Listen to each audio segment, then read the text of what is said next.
மது குடிக்க வந்த நபரை கழுத்தறுத்து கொன்றுவிட்டு தலைமறைவான குற்றவாளியை போலீசார் 21 ஆண்டுகளுக்கு பிறகு கைது செய்திருக்காங்க. எண்ணூரில் கொலையை செய்துவிட்டு மாயமான குற்றவாளி பெங்களூரில் கைதானது எப்படி?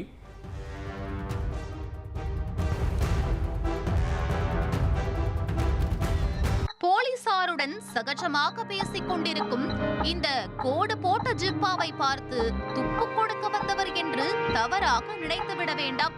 அவர்களின் உரையாடலை சற்று உற்று நோக்கினால் உங்களுக்கே உண்மை புரியும்.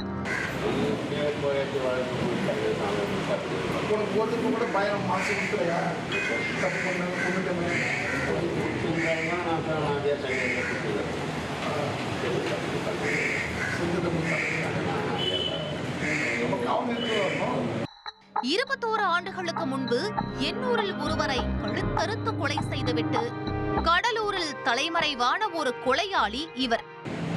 ஒளிஞ்சுதானே இருக்கிறது அர்த்தம் இல்ல, ஐ மீன் எங்ககிட்ட ஒளிஞ்ச மாதிரி தானே அர்த்தம்.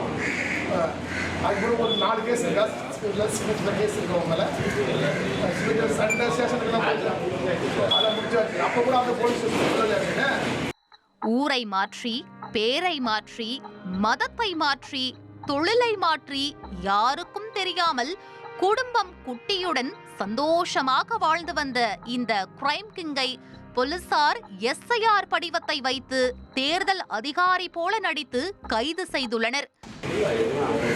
அவங்க கேட்க மாட்டாங்க, நீதான் கொலை பண்ணிருக்கேன்னு சொல்லணும்ல, சொல்லல. உள்ளுணர்வுல உறுத்துதுன்னா அப்ப நீ சொல்லிருக்கணும்ல.